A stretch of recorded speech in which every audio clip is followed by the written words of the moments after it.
Happy Monday, friends. Hello. I'm so happy you are here. We have a ton to get to today. For those of you guys who don't know, my name is Christy Clark. This is my first ever independent live stream, and I'm so excited. I do want to preface this live stream by saying someone is coming to fix my bitch Wi-Fi tomorrow, okay? So if the stream lags a little, just know that I'm aware and it should be fixed by Wednesday when we stream next time. I'm also aware of this little weird -30 thing at the bottom of my camera. Can't seem to get that to go away either without proper Wi-Fi. And I gotta say, my building forces us to have AT&T Wi-Fi. And you guys, I got like a gig of Wi-Fi. I'm not like some petty cheapo. Like, I got good Wi-Fi. But apparently it's not enough to sustain a live stream, which isn't true. I think it's just AT&T being a bunch of money-hungry losers. But anyway, let's get to what we're going to talk about today. Got a fun stream for you guys. Got a lot of ideas for you. And I've been planning this for like days now. So I'm super excited. We're going to start talking about what's been dubbed Kyte Baby drama. So a baby clothing company is getting canceled, basically, because they refused to let one of their employees take maternity leave, which they're a baby company, which means they're supposed to be in the business of helping mothers. And yeah, that's like the one-line version of what happens, but I want to hear your opinions on it too. So if you haven't already, make sure that you're signed in so that you can comment along with me. I also want to talk about college graduates who claimed they're hired and then fired within like 6 days of working at companies. There's also a transgender golfer who may be competing in the LPGA tour. And there's also an insane story I wanted to share with you guys out of the NYPD. But before we do get into this, I need to let you know that today's live stream is sponsored by Patriot Mobile. Patriot Mobile is America's only Christian conservative wireless carrier. So when you switch to Patriot Mobile, you are shifting your support from leftist progressive losers, talking about you AT&T, your crappy Wi-Fi and phone service, and instead you get to switch over, like myself, to supporting the Christian conservative causes of Patriot Mobile. So if you're interested in joining the Red Economy and supporting the show, of course, be sure to go to patriotmobile.com/Christy Clark or click the link below to change your cell phone service, okay? I promise they're a great sponsor for a reason. So let's get into this whole Kyte Baby drama, okay? This is some wild stuff, absolutely insane. So I found a Daily Mail. Daily Mail does such a good job just explaining everything that's going on in the Kyte Baby drama world of it all. So I don't really have to explain it to you guys. So let's watch this. About a minute 40. I'll probably pipe in throughout with some commentary. The founder of a baby clothing company is under fire after reportedly denying a long-term remote work option to one of her employees who requested it because her premature adopted baby, born at only 22 weeks, is in the NICU. Ying Lu, the CEO of Kite Baby, has issued 2 TikToks apologizing about the situation, where she also directly addresses and apologizes to her employee named Marissa Hughes. So I do want to stop this because I don't know if this video is doing it justice. The fact that this woman had been waiting, this Marissa Hughes character, so she's a woman, she's just an employee at Kite Baby, and she really wanted a child her whole life. And she found out, her and her husband could not get pregnant. So they were able to magically adopt this baby, and the baby was in the NICU. And she's thinking that she's working at this company that is favorable towards moms, as they are a baby company. And she's denied access to maternity leave. It's insane. Liu began her most recent apology, which has over 4 million views, by agreeing with online critics that her and first the baby apology was in scripted. Adopt this baby, and apologize to Marissa for how her parental leave was communicated and handled. She then goes on to say that this new apology will be off script and tries to explain her actions. I was insensitive, selfish, and by the way, we will get to these apology videos. I have them in full. I want to go through them. So don't be like, oh my gosh, Chrissy, like, what is this about? I will get to the apology videos, but I just want to give you a little bit more gist. Only focus on the fact that her job was had always been done on site, and I did not see the possibility of doing it remotely. Liu goes on to call her actions a terrible mistake and says she wants to set an example as someone who is in the baby business before directly apologizing to Marissa. We will continue to pay you the benefits as well as the remote position that you have requested. I understand if you don't want to come back to work anymore, but we will continue to pay you as if you were working remotely for us. Okay, other weird thing I noticed is that throughout this entire drama of Marissa, the employee, and the CEO, there's never really a conversation that happens in it. It's just this woman, the CEO, going to TikTok after she's blasted for not giving maternity leave to one of her employees. She just gets absolutely blasted on TikTok, and she tries to make apologies, multiple apology videos, which we'll get to, but she never gets in touch with Marissa. It seems like it really seems like she's just like telling TikTok what they want to hear instead of actually addressing the employee. It very much feels like she's way more interested in making sure the internet doesn't hate Kyte Baby, her company, than, you know, actually doing the right thing by this employee.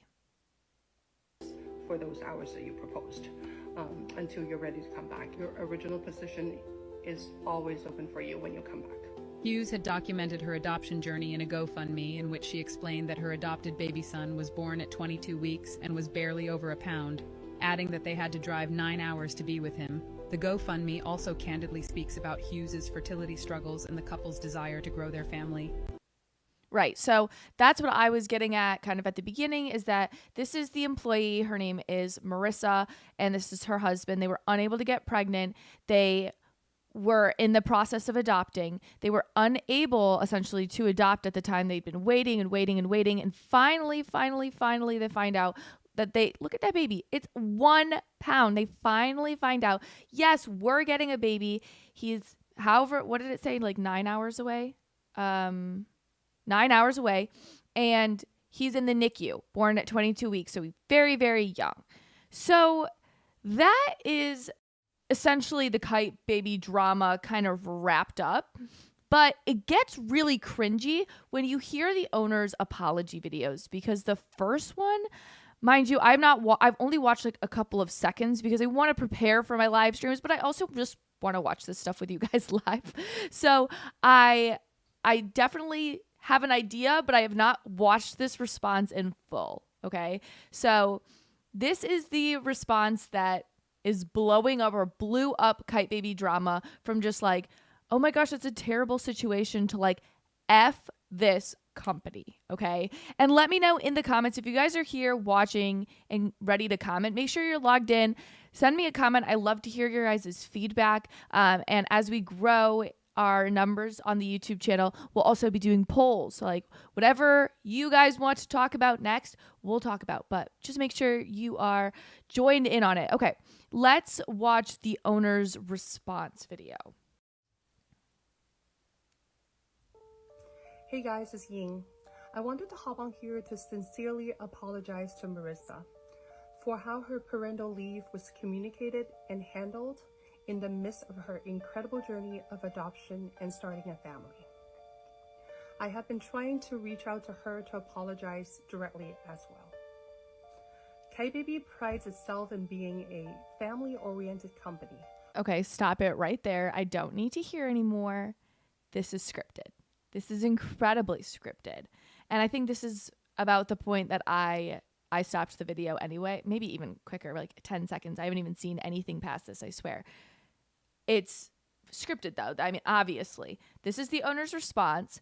This is a woman who claims, like she said, to being like a family-oriented company, only for her constant responses to this woman to be, no, you have to come back in person. But let's hear if she gives us an actual explanation as to why, because honestly, it just sounds downright cruel. So let's see what she has to say. We treat biological and non-biological parents equally. Through both my personal and professional experiences, I have the utmost respect for babies, families, and the adoption community. However, such respect and good intentions were not fully communicated to Marissa in the discussion of her parental leave. It was my oversight that she didn't feel supported, as we always have intended. Okay, it's so cringy. She's so bad at this. It's not an oversight to tell a woman that she cannot do her job remote. Okay, I'm just kind of putting myself in the situation. Like, I want a kid and I can't have a kid. All of a sudden, in a day's notice, I now have a child and the child is in the NICU 9 hours away. I gotta go. I have to get this child because the number one priority in the world for me right now is dealing with this child, right? And first of all, I'd be like, sorry, work, I have to go. Like, bye, I'll see you later. But then to even like the conversation how this went is Marissa, the employee, then goes and says to this woman, to her CEO, I will work. I'll continue working. I just need to do it remote, right? Like, I just need to be remote and I will figure out a contingency plan for this because I have to deal with my baby. It wasn't even this woman saying, I have to hop on maternity now, deuces. It was, I have to hop on a remote work until I can just, navigate some things out because this is all happening very quickly. That's not an oversight, okay? It's not. It's just pure and simple negligence on this woman's part. Let's keep listening. As offered to her originally, we would find her a position whenever she decides to return to work. I also want to apologize to our Kite community. I want to assure you that as the company's owner, I will always stand behind our values. I will be reviewing our HR policy and procedures to make sure to avoid hurting our staff and our community in the future. Finally, we're truly happy for her adoption and wish the best to her and her family. Thank you for your time and for listening. It felt like more like a hostage video than anything else. Like, let me read that script again, actually. I'm like pulling it back. We are going to review our policies and procedures, and we will avoid hurting our staff again. Are you crazy? Like, no one's talking about, like, people are so crazy, like nutso. And she does come back with a second apology, which we'll get to, but I was looking in the comment section about this, and I'm looking in the comments right now. I see Nick Nyland said she apologized on TikTok before actually apologizing to that employee. Does she deserves to take a major hit for that? Absolutely. I mean, there are calls for boycotts of Kite Baby right now. The mama community is fed up. Okay, they're not dealing with it. I love it. And Gateway Politics, hey friend. I have been noticing though in the comments that people are blaming capitalism for this. The argument is that this woman, she's the CEO. She's so pent up about gaining money, earning followers, etc., that she just, it became an oversight because she was so capitalistically mindset. No, I actually really rebuke this. I think feminism growing and exceeding in this company is actually what caused this, because this CEO was clearly trying to bully an employee into believing it's acceptable to put your job over your child. That in and of itself is feminism at its worst, right? Telling mothers that their time, their energy, that their worth is just better used at a company than being with their child or family during an extremely difficult time. That's what feminism tells you. That's not what capitalism tells you. I'm not arguing that capitalism is perfect, but my God, I am arguing that feminism and the implications it has on traditional motherhood are way, way worse. But there is one more apology video. This woman CEO put out another apology video after she realized that her first one came off fake as hell, which I don't think you need feedback for that to be obvious. Like, I think it's just obvious that it was a fail on her part, a fail. But she does have a second one, so I guess let's watch that, see what else she has to say.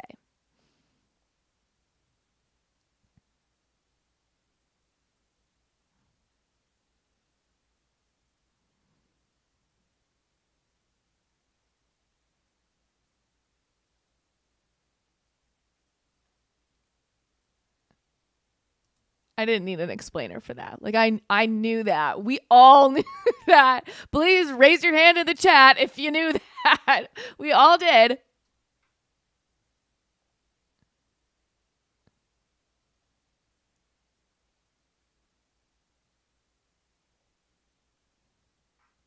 We treated Marissa, and I was the one that made. I'm so sorry, guys. I thought I transitioned that and it was only on one side of my screen and not the other. I'm still learning all of this software that comes with it. So you were just watching me staring there. I'm so sorry. I'm still learning all of this technology, so bear with me. But I'm sure you can still hear what this lady was saying. The decision to veto her request to go remote while she has to stay in NICU to take care of her adopted baby. And when I think back, this was a terrible decision. I was insensitive, selfish, and was only focused on the fact that her job was had always been done on site, and I did not see the possibility of doing it remotely. However, having a little bit of sensitivity, understanding, and flexibility would have accommodated her, but I did not accommodate her. Okay, I'm liking her a little bit better now. I'm not going to lie. If she had just put this out, the CEO had just put this video out the first time, she'd probably be in a much better place. She's in a bad place right now because she was acting like a fake hoe and now she's acting like a real one. And I'm sure people are still going to be mad at her. I mean, because when you admit to a fault, you still have to own that fault. But I think we can all agree that this is way less terrible than it was before already, and we're only like a minute 11 into listening to this. Her. So I cannot imagine the stress she had to go through, not having the option to go back to work and having to deal with a newborn in NICU. So thinking back, it really was a terrible mistake. I own 100% of that. I know people are going to say, well, now that it's backlashed and you're just saving, face or saving. I already know where she's going with this, and I 100% agree. It's really, really difficult for people to see how, if there's any genuineness, because genuinity is not a word. No. People are just struggling to see the authenticity, that's what I'm trying to say, of this woman after she put out such a phony version of herself. Now she's like giving it all away. She's saying all the things that we always wanted to hear. If she had just come forward with this in the first place, it would be so much better for Kite Baby and for her company. It's so dramatic. Like, never listen to the PR people. I think that is the moral of the story. Don't listen to the PR crisis people. They're terrible at this because all they tell you to do is to make these statements, to apologize to people for something that you might not even be sorry that you did. In this case, she should be sorry that she did it. But, they're always just there to try and make you put out an apology letter and then disappear and wait for it to lay off. In this case, coming out with this second video that we're watching is actually doing way more for this woman than I think, if she had just come out with this second video the first time around, I think people wouldn't be calling for boycotts ever. But let me know your thoughts in the comments. In a company, I think all of it is true, but at the end of the day, as human beings, as a mom, as a female owner of the business, and especially a baby business, I feel like I need to set the record straight, that I fully realize the impact of my action, my decision, my short-sightedness, that I did not accommodate Marissa fully and did not even reach out to her personally, didn't even talk to her at all about what happened to her until today. And I really want to apologize to her and to the community. And I would really want to take this opportunity to say that I'm sorry, and I would, rethink about the whole thing. I like this already. Like, I like that she is saying the words, I'm sorry. That never freaking happens anymore. People, I constantly talk about this. I'm kind of done watching this video if y'all are too. I am just so freaking sick of listening to people refuse refusing to take responsibility for their actions. It's so annoying. I was just talking about this on Newsmax because Jill Biden, she was talking about the border crisis and whatnot, and just her and Joe refused to take responsibility for the fact that there's a massive border crisis, and they refused to take responsibility for Hunter Biden. They use this lame excuse of like, oh, it's Republicans that are doing this to us. It's other people. No, bitch, it's you. You're the problem. You need to take responsibility. And in an era where that is considered leadership, I'm actually not in favor of canceling Kite Baby if they're actually going to do something about, the problem that they caused. They caused a big problem and they're doing something to rectify it. And I'm here for that. I'm here for the redemption story. I'm over canceling Kite Baby. I don't think we need to do that. While I'm talking about this and finishing and wrapping this all up, if you wouldn't mind, I have a poll on YouTube. It says next story, and we can either talk about the viral layoffs that are happening. Got a couple of stories out of that, or the transgender golfer. So if you have a second, go and click the vote, or go vote for what you'd like to hear about next. That's kind of how we operate these live streams.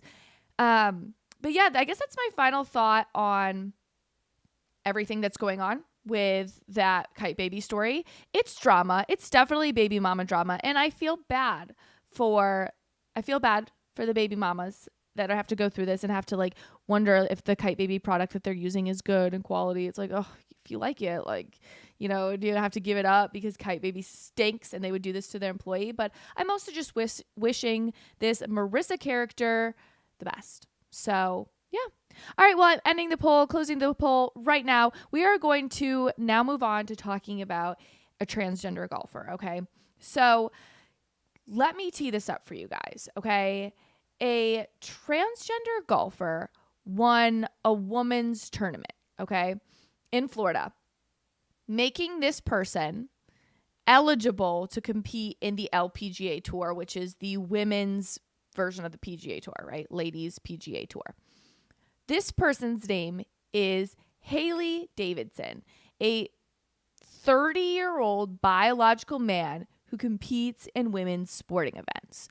So let's go and read about this story because it's quite insane how absurd this is. So let me show you Haley Davidson, 30 years old.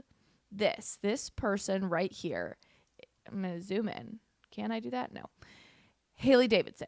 Okay. Like I said, 30-year-old biological male who competes in women's sporting events. So Davidson has earned like $5,000 in winnings since we'll be honest, he began competing in women's sports. So this person has undergone a complete hormone replacement therapy. So they presumably, if they were over the age of 20 or 18, they weren't going on puberty blockers, but they did cross-sex hormones. So this person took some sort of testosterone suppressants as well as estrogen for this hormone replacement therapy process, and then underwent a full gender reassignment surgery as well. And I'll let you just imagine, I'll let you imagine what that looks like. So yeah. And I guess the LPGA didn't let this person, or not even the LPGA, I believe this person won the NXXT tour. So this is like a subsidiary that leads into playing on the LPGA. So they were not allowing Haley Davidson to initially tour. Davidson is a Scottish native residing in Florida. And let me find this part. I believe that this person was not allowed to compete initially for a while, right? Okay, he, come on, New York Post, allegedly began talking with the tour in 2016, but wasn't deemed eligible to compete until 2021, when at that time he had been on hormone replacement therapy for 5 years and 8 months. So they had some sort of line, okay? Some sort of line. And yeah, I think the most interesting part to me was this block of paragraph right here. So on average, I think that we typically view some sort of sport like a wrestling. And let me know if I'm wrong. Nick, I see your comment. You said, tee this one up for you. Good word. I actually use that phrase all the time. I didn't even mean to do that, but I'll take it. I'm funny today. Okay. I see myself. Anyway, I was saying that typically when we think of this women competing in sports problem, we'll call it a problem. The conundrum, I guess would be a great way to say it, is we're talking about like physical sports. So you're talking about biological men competing against women in wrestling, for instance. That is an obvious, like, absolutely not. We should not be doing that, okay? Duh, that's problematic as hell. But when you're talking about golf, it's a little different, right? We're not talking about something as physical. It's not to knock the game of golf. My fiance is freaking obsessed with this game, so I'm not knocking it or saying anything bad about it. I'm just saying on average you're talking about a far less physically one-on-one competitive sport. Obviously, I'm not going to offend anybody by saying that, but this was what I found to be so interesting about this whole thing, is that on average your men PGA Tour's golf club head speed, so that's the strength at which the speed at which the top of the head travels from point A to point B. On average, a hit is about 114 miles per hour. And then Davidson, this biological man turned woman, allegedly, he lost 15 mile per hours off of his club head speed during this whole replacement therapy, right? But I'm not good at math. That's why I live stream on YouTube for a living. But I gotta say that if you cut 114 minus 15, that's 99. But the LPGA Tour swing average is 94 miles per hour. That still puts you 5 miles per hour ahead of the average woman. So this is a person with obvious and serious advantages. I believe there's also a picture of Haley Davidson, yes, next to the women. I mean, first of all, let's talk about the height difference there. It would be very socially acceptable for this couple to date. Do you know what I mean? Like, in terms of the height difference, not in terms of whatever. You guys get what I'm saying. There's an obvious height difference between these people, not to mention the general body composition difference that you're looking at. Couple that with the very obvious problem of, hello, this person was a man for, if he's 30 years old now, then, and he started going on testosterone 5 years ago. He started doing it when he was like 24 years old. Oh my gosh. Like, problematic as hell, if I do say so myself. That's just, it's not normal. If you guys are in the chat, can you let me know whether you think that this is appropriate? I obviously side on the idea that, like, no, this is not okay. This is not acceptable. We should not be doing this. But you let me know. Would you feel comfortable doing this? I know also, like, if you're a parent, would you let me know if you would ever let your kids compete in this? Because I also always wonder about that aspect. I'm like, if I had a kid and they were really competitive, like they were this woman, would I like let my daughter compete against that woman? I don't know. I don't think so, right? I don't think so. Anyway, while we're also doing that, make sure you guys vote. I'm also putting in my next story poll. It asks whether you want to talk about viral layoffs or this crazy story out of NYPD. So yeah, let me know in the comments what you guys think of this. I am just, like I said, very much of the belief that no,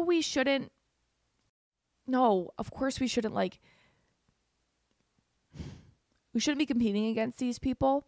But we shouldn't have to make it a choice. Like, our betters, the people in society that are supposed to be taking a stand for women, like these boards that are supposed to be there to make sure that things go right, you know, like the LPGA, like they should be the ones saying, no, this isn't even a choice. This NNXT or NXXT, they should be the ones saying no.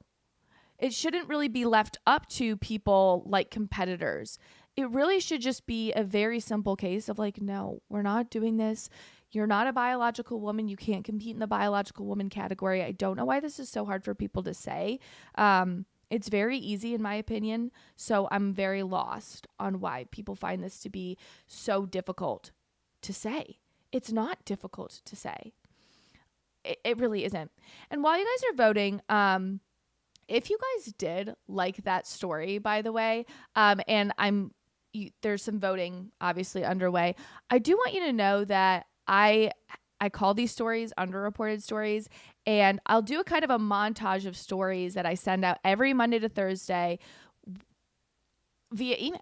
You could always get them for free on TikTok and Instagram. That's probably how you found this page in the first place. Or you can subscribe to my Substack. It is linked below in the video description for longer videos, links to all the stories, more commentary like what you just got. Not to mention every Thursday, the Underreported Stories podcast drops. So be sure to subscribe there on Apple, Spotify, or wherever you get your podcast. You can also just click over on the YouTube channel if you're watching on YouTube and subscribe to the podcast page on this YouTube. So it should be really, really easy. Okay. We are at a tie on our next story. So I am going to opt for the viral layoff story because it's my personal favorite right now. I just find it to be really interesting. Angie said in the comments, though, before we get into this viral layoff story, women need to stand up and say no, but everyone is afraid to say it. Absolutely, Angie. I definitely think that people need to get the courage to say no. But like I said previously, it just shouldn't even be an option to the point where we have to be saying no. These bodies that allow this to take place, they should be ashamed of themselves. Truly, truly ashamed of themselves. They're supposed to be doing just better than this. They should be doing better than this. Anyway, I digress about that. I want to get into our next story, which is about these viral layoffs. Now, if you followed me for a while, you would know your girl just got laid off. So I'm familiar with this layoff policies that are happening this month in January. But some of these stories, they're going mega viral and they're insane. Okay. Like, I'm not going to get into mine because I don't want to get into mine. But this one, I mean, like, I felt really good about myself. I didn't do anything wrong. My company still has like respect for me or whatnot. This is just so beyond disrespectful, the way that this all went down. So let's watch this whole conundrum transpire. Okay. So this girl, her name is Brittany. I don't know actually how to say her name, but she goes by Brittany Peach. I'm guessing it's like Petesh or something like that. Anyway, we're going to watch her very, very viral video. Everybody has been commentating on her insane video. So let's get into it. Okay, so there's not a lot of audio right now, so I'm just going to kind of voice it over. She says, point of view, you're about to get laid off. My coworkers have been getting random 15-minute calendar invites all days. Yes, I'm so sorry. My name's Rosie. Before it happens, it says, my work BFF got a meeting 30 minutes before I did, and she just got laid off. So this girl, Brittany, is completely prepared for what's about to happen to her. I'm just joining the call. Nice to meet you. I'm on the HR team. Mm-hmm. Hi, Brittany. Hi. Thanks for meeting with me and Rosie. Wait, really quick. I missed that. Let me go back. She said, I got let go by two people I don't know. A woman from HR and a director man I've never heard of. So she's not even getting fired by her her immediate supervisor. She's just put on a call with a random man, a random HR director, and just getting this news. Thanks for meeting with me and Rosie. We have an important meeting today. We finished our evaluations of 2023 performance. This is where you have not met Cloudflare expectations for performance. We've decided to part ways with you. Yeah, I'm gonna stop you right there. Sure. Oh my gosh, I just know how hard it is when you get laid off to like not cry. I can see it welling up in her. It makes my heart kind of hurt for her. Maybe I'm just too close to the situation. It's been like 2 weeks for me, but gosh, this poor girl. She does say, I wanted to stand up for myself because what did I have to lose? I sincerely hope that she's not going viral because she goes like batshit crazy on someone. I really hope that she goes viral for being like awesome, but we'll see. If you guys have seen this video, will you let me know in the comments? Maybe just like spoil it a little for everybody because I'm afraid that something bad is going to happen. So I started August 25th. I've been on a 3-month ramp, and then it was 3 weeks of December, and then a week of Christmas, and then here we are. I have had the highest activity amongst my team. Since I've started, I have had 3 contracts out, done a really great job managing my deals up until the very end that decided not to close last minute. So I don't... Shit, she's coming with the receipts. Like, she's coming with the actual receipts. She's like, y'all, I don't know what to tell you. You might be laying people off for whatever reasons, company reasons you might need to lay people off for, but like, I am not the problem. You are the problem. I just think this is interesting. Also, I'm going to look up where this layoff was happening at because I want to remember. I think I remember the name of it, but let me double check. I think that makes a lot of sense for me in my Cloudflare journey here so far. Also, every single one-on-one I've had with my manager, every conversation I've had with him, he has been giving me nothing but I am doing a great job. I have had great activity. I have really great meetings. I'm picking up the products very quickly, and things have been going really, really well. I make really great relationships with my clients. So I disagree that my performance hasn't been, I haven't met performance expectations when I certainly have, just because I haven't closed anything officially. Very interesting. It's called Cloudflare, this company, and apparently it did mass layoffs after overhiring people. This is alleged.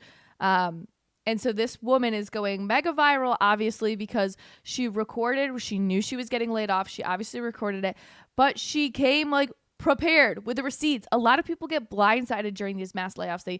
They assume that, yes, okay, maybe my work wasn't up to snuff. That's why I'm getting fired.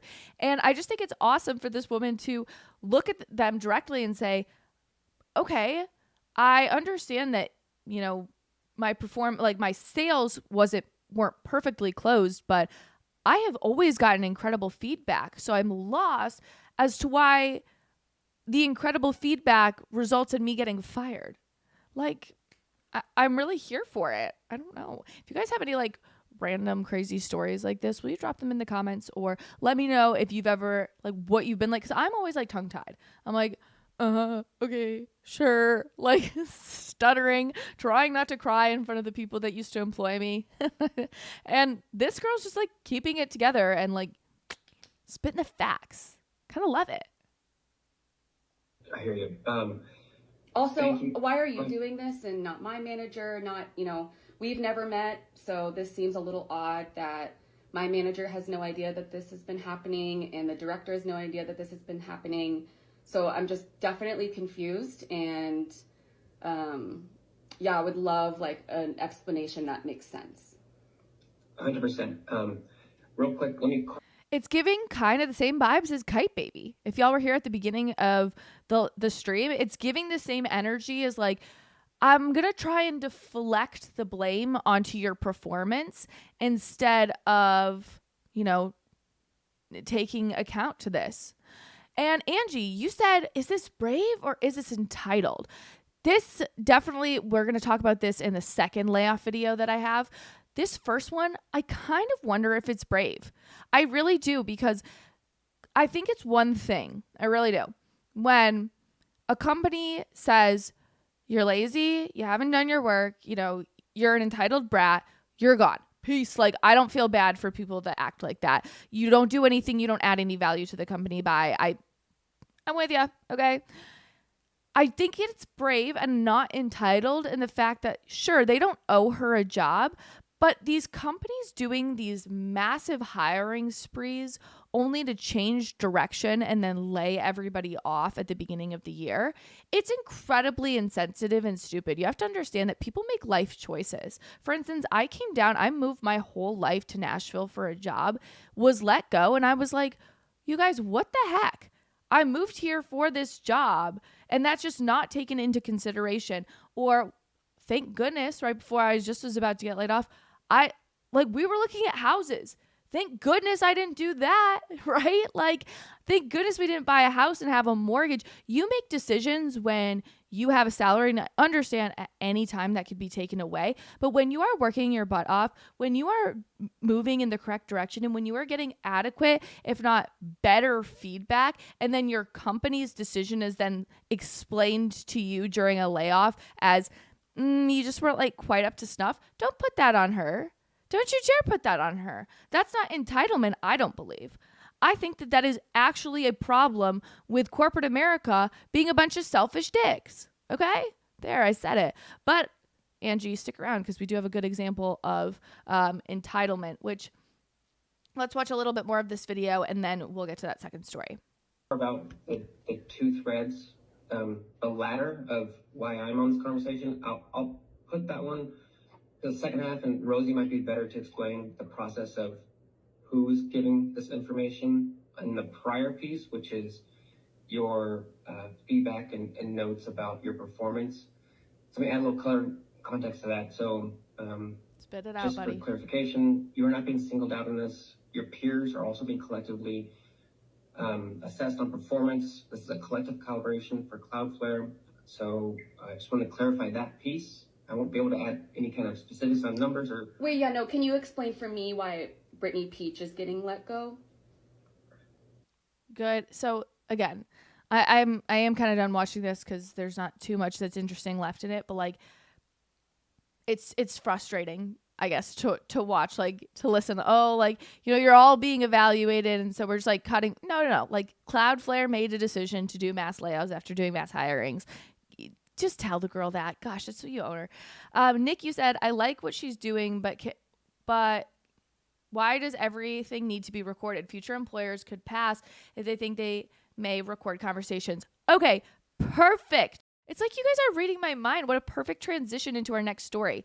So this next story is another one that was kind of like an insane hire fire story that really broke the internet. Everyone was talking about it, and people were debating whether A, was brave or entitled, and B, why she posted this on the internet and now she's deleted it. Okay, so let's get into the actual story of it. It's a New York Post article, and Nick and Angie, y'all are gonna feel rectified in this. So there's a recent college grad. She went for the University of Tennessee. Her name's Sierra, and she claims she was hired and then fired after only 6 days at her first job out of school. Quote, they didn't know how to train me, was what she alleged. Okay. I love how the article starts out with, welcome to the real world. Yeah, honey, this happens. So this girl, Sierra Desiree Frederick, she's 22 years old. She's been working at a graphic design job for 5 days before she was let go. She added that the firm does print work for a local grocery store chain. So it was a Tennessee-based company that did work for Aldi, the grocery store company. So she had a video, a full-blown, mega viral video called Point of View. You got hired and fired in less than 2 weeks. It went everywhere, and she deleted it. So I think that's a great point. Like, why was she posting this video of her hiring and firing? Again, like, personally would not do it at all. I wouldn't post it. I don't think it's a good idea. I think it sends to your employers that you're not a team player, that, you know, you're more interested in a justice-minded, like, F these people mindset than you are in, you know, just being a good person and a good employee. But at the same time, I understand that people get very anxiety ridden. Like I said, like, you have a house, a mortgage, you make all these decisions. This girl, in this case, moved all the way to Nashville to, you know, get an apartment, do all these things. Like, rents, I live in Nashville. It is not cheap here, okay? So I understand the emotional impact that comes with it. But let's kind of read a little bit more about her story. So I'm going to read, she took the video down, unfortunately. So I'm going to read some of what she said. So I got a job for this company in Hendersonville, Tennessee, and they do all the print for Aldi's. Super excited that I'm going to be doing graphic design stuff. That's what my major was in. I had 5 days of training at this job, 5 shifts at this job. In those 5 shifts, I spent probably 3 or 4 or 5 of those days doing nothing, she continues. Frederick claims there were 2 other people on her team who barely gave the young graphic designer any work to do and only had her watching training videos. Every day it was like, oh, I don't know what to give you to do today. Oh, I don't know what to show you today, Frederick said in her best impersonation of the 2 trainers. Yesterday I walked in and they made me watch videos that I've already watched on things they've already trained me on for about 3 hours. So she's complaining that the company wasn't really giving her adequate training. Honey, they gave you they gave you videos to watch to train you. And then when you asked for information, sure, maybe there was a miscommunication between whether you had to watch these videos, but like the point of being a first year is just like, sit down, shut up, make as little noise as possible. And if you need something to do, take the initiative to do something. I feel like that is completely lost on Gen Z and Gen Alpha.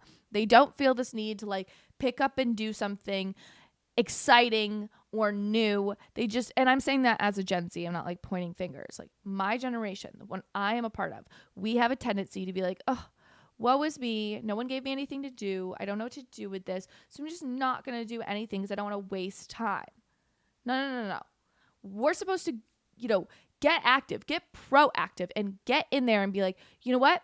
I'm going to start graphic designing things for campaigns that I think would look great. Hey, by the way, I don't know if you have any ideas for this upcoming campaign or what meetings can I come to? Just insert yourself. Ask to come to things. Like the fact that she was just sitting there waiting for someone to do something for her. Like, I don't feel bad for you. I feel like that is the exact entitlement, Angie, that you were talking about. It's very entitled to think like, I'm just going to come in here and, people are going to be focusing on me and my needs. Like the company still needs to operate. The company still needs to do things. And I just found it very entitlement based. So it goes on to say that Frederick, this girl, Sierra, went to work expecting it to be the typical boring shift until she saw the CEO at her desk. She said, our CEO is standing there with an envelope in his hand, just an envelope, and he looks at me. There's people in this room, a full room of people, hands it to me and says, we're letting you go, Sierra. I said, okay, I've been here for 5 days. I learned literally nothing. Frederick claimed the CEO told her, you're not working out, and said the company was going to continue its search for other candidates. To me, this is so incredibly different than the last video, right? The first video that we watched was this girl was working hard. She was doing her thing. She was trying so very hard to do her job. And the company was in the process of mass layoffs. So it was bad financial decisions on the company's part that led to this girl being laid off. And that is being lumped together with this, which is exactly what Angie said, just pure and simple entitlement. She's sitting there going, well, I just kind of sat there doing nothing for 5 days. Why is this not working out? Like, why am I not being given better things? Homegirl, like, you have got to work for what you want. You've got to put yourself out there, work harder and harder and harder. And that's just like, it irritates me. It truly, truly irks me that these kids, they think that they're owed something. You're not owed anything in this world. You're not owed a job, as sucky as that sounds. You're not owed anything. And when you go there and you sit there and you're useless, that's not what people are looking for. People are looking for go-getters. I feel like this is probably a learning experience for this girl, I hope. Or it's indicative of her work experience and her work ethic that she learned in college, which is like, if my professor doesn't give it to me or doesn't tell me to do it, I'm just not going to do it. It's just such a bratty attitude. Nick said 6 days is kind of impressive. I'm not going to lie. Yeah, I was thinking the same thing. Like, I've had, like I said, had my fair share of layoffs in the past. It's just the industry as well. Not trying to make excuses, but it's the industry. And I think my shortest one was like 8 months, 6 days. It's impressive. Seriously. I mean, Sierra, write a book about it. Or not. I don't think that's a good idea for Sierra either. I think she just needs to shut her mouth. Don't talk anymore, homegirl. All right.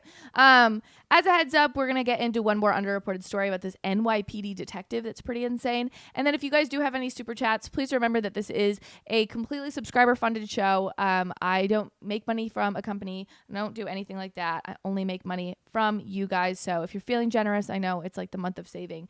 Instead of buying a drink, tip your girly. Anyway, let's get into this last story. So this is a 20-year-old, not 20-year-old, I should say. He has been working on the NYPD detective force for 20 years. So a 20-year NYPD veteran. That's the best way to put it. This man has been accused of mistreating a person. Gosh, it's really hard to say these stories because there's so many weird gender pronouns involved. But veteran detective accused of mistreating a person because the veteran detective asked this person, who identifies as non-binary, whether they identify as a male or a female. Okay? It's ridiculous. Absolutely ridiculous that people are getting in trouble because they're asking whether people are male or female. Okay? This is the article. It's exclusive from the New York Post. There's a person named Christine Brown, okay? She's a BLM protester and non-binary person. And she has filed, and I'm going to call her she because I'm not using this they, them crap. She filed 8 complaints against the Bronx homicide detective, Robert Klein, because he asked her, are you male or female? Like, he understood that this person was non-binary, asked the question, and this ensued into, we are going to attack your reputation and career because you asked a normal question. So anyway, this non-binary person, Christine, she got into shit, like real shit. This is what she looks like. Okay. And what happened was that she was attacking an NYPD inspector, and the detective in question, Robert Klein, he saw this happening and he took action to arrest this Christine person. And the BLM protester, Christine, then kicked the NYPD detective, Robert Klein, in the shin. And get this, he then punched this non-binary person in the face. Obviously, not cool, okay? Not cool at all. It's also equally uncool to kick and attack police officers. I am curious, though, because this person identifies as non-binary, is it technically considered punching a woman in the face if she identifies as non-binary? Let me know in the comments whether you would consider that woman punching. I don't know if I would. I don't think I would. But I don't know. Now I'm like, is it? I don't know. It's a good question. Anyway, there are a lot of obvious wrongdoings in this. The officer should not have, the officer has obviously shouldn't have done that. It's awful to punch a woman in the face, even if they claim that they're a non-binary. But like, you cannot attack cops and get away with it. Okay? That's not a normal thing. So let me kind of read this from his POV. So this guy, Robert Klein, wore his police uniform for the first time in almost 10 years at a large-scale demonstration. He said things spiraled out of control at the protest at East 14th Street and Irving and Klein. East 14th Street and Irving. And then Klein, the detective, said he took action when a fellow cop was attacked. He continued, I observed a protester attempting to assault an NYPD inspector, and I took action and made the arrest with force. Brown, so BLM protester, kicked Klein, scraping his shin, and he punched. I love how the New York Post and their freaking gender pronouns. Stop with the gender pronouns. Them in the face and made the arrest. Brown was charged with assault, resisting arrest, and obstructing governmental administration. Brown pleaded guilty to disorderly conduct, records show. About a year and a half later, this BLM protester filed some sort of like civil rights complaint against Klein and other police officers for punching her. Bitch, I'm sorry, you deserve to be punched. If you're attacking police officers, you're putting yourself out there in danger. I don't feel bad for you. If you get punched in the face, it is the natural result of you attacking a police officer. I'm very, very sick and tired of people not taking responsibility for their action. If you are going to attack somebody or punch somebody, there are consequences to your action, okay? Angie, thank you for piping up. Not a woman doesn't count, okay? I see you. This story really does frustrate me in so many ways because it's just stupid. Like, it's stupid that this guy, you have to remember the headline of this story reads, NYPD detective fights to clear his name. He should not have to fight to clear his name. Okay. There's no reason for him to have to clear his name. He shouldn't have punched her. I get that. But like, there's nothing that he technically did that was wrong, right? Yes, he shouldn't have used the force to which he used. I understand that, and I'm okay with him being punished for that. But for saying something as stupid as, are you male or female? If anything, that should be inviting, that this person is like, hey, like, I am asking your pronouns. I'm trying to be respectful, trying to do the right thing in this crazy NYPD wacko gender insanity world. And yet he's getting in trouble for this? I don't think so. That just like shouldn't be how it works. I just not for this. It shouldn't be. Nick said, if she can answer what a woman is, then she can count as a woman. Nick, you're so right. You're so right.